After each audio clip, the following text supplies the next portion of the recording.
Hello everyone, आज हम discuss करेंगे आसियान फ्यूचर फोरम के बारे में, जिसको recently Indian external affair minister ने ज्वाइन किया था वर्चुअली।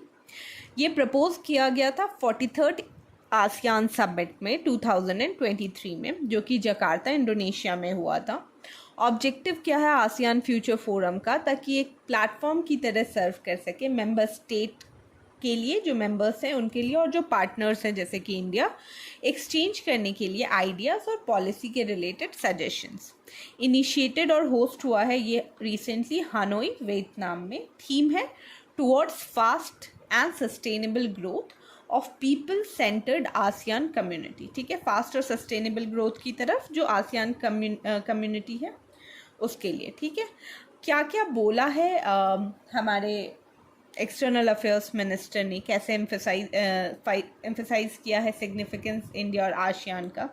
सबसे पहले कि आप देखो तो आसियान जो नेशन है वो हमारे लुक ईस्ट पॉलिसी में, इंडिया के एक्ट ईस्ट पॉलिसी में एक सेंट्रल पोजीशन होल्ड करता है। तो उसको रीआइट्रेट किया है कि इंडो पैसिफिक में एक की पिलर की तरह आसियान नेशंस हमारे लिए हैं, और एक सिनर्जी है इंडिया का जो पैसिफिक ओशन इनिशिएटिव है उसको लेके आसियान की तरफ। आसियान का आउटलुक भी इंडो पैसिफिक की तरफ सिमिलर है जैसा इंडिया का ओशन इनिशिएटिव है। ठीक है, कॉम्प्रिहेंसिव सिक्योरिटी की तरफ। फिर बात की है रीजनल स्टेबिलिटी की, उसके अलावा बात की है इंटरनेशनल लॉज अपहोल्ड करने की। तो आप देखोगे तो आसियान का एक मेंबर है फिलीपींस, जिसको इशू आ रहा है चाइना के साथ, राइट। डिस्पाइट द फैक्ट कि इंटरनेशनल कोर्ट ऑफ जस्टिस ने बोला कि आइलैंड फिलीपींस का है, फिर भी चाइना इंटरवीन कर रहा है। तो उस बारे में आप कह सकते हो एक इनडायरेक्ट स्टेटमेंट था कि इंटरनेशनल लॉज को, जो UN convention of laws on seas है, जिसको यूएन क्लॉज भी बोलते हैं, उसको अपहोल्ड करना, क्लाइमेट चेंज और ट्रांसनेशनल क्राइम्स के अगेंस्ट आवाज़ उठाना, उसको अपहोल्ड करता है इंडिया और आसियान दोनों। ठीक है, उसके बाद बात की गई डाइवर्स और रेजिलिएंट सप्लाई चेन बनाने की, कोविड-19 के बाद जो प्रॉब्लम आई थी। तो उसके बाद क्या हो रहा है कि वियतनाम में और इंडिया में और भी बाकी जगह पे शिफ्ट हो रहा है सप्लाई चेन्स। ठीक है, तो उसकी बात की गई कि कैसे डाइवर्सिफाई कर सकते हैं सप्लाई चेन्स को। उसके बाद बात की गई इंडिया और जो आसियान नेशंस हैं उनमें कैसे अलग अलग रीजन में एक कॉपरेशन है, जैसे आप मेकोंग गंगा कॉपरेशन देखोगे, बिम्स्टेक देखोगे।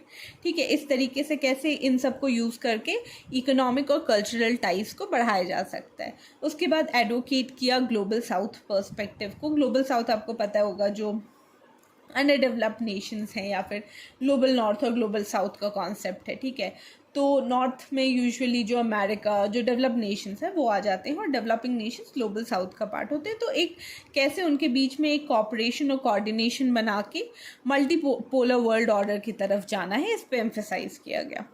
आसियान की इतनी बात की गई है तो बस उसके बारे में थोड़ा सा जान लेते हैं, कब इस्टेब्लिश हुआ था और मेंबर नेशन कौन कौन से हैं। आसियान स्टैंड करता है association of south east Asian Nations के लिए। 1967 में बैंकॉक थाईलैंड में बना था। ठीक है, मोटो क्या है, one vision, one identity, one community. और इसके जो मेंबर्स हैं वो हैं Indonesia, Malaysia, Philippines, Singapore, Thailand, Brunei, Vietnam, Laos, Myanmar, Cambodia. ठीक है, तो आप मैप में भी देख सकते हो जो मैंने लास्ट में ऐड किया है, इससे आपको थोड़ा आइडिया हो जाएगा कि ये जो पूरा आइलैंड नेशंस का पार्ट है, ये पूरा फॉर्म करता है आसियान को। ठीक है, that's all for today and stay tuned.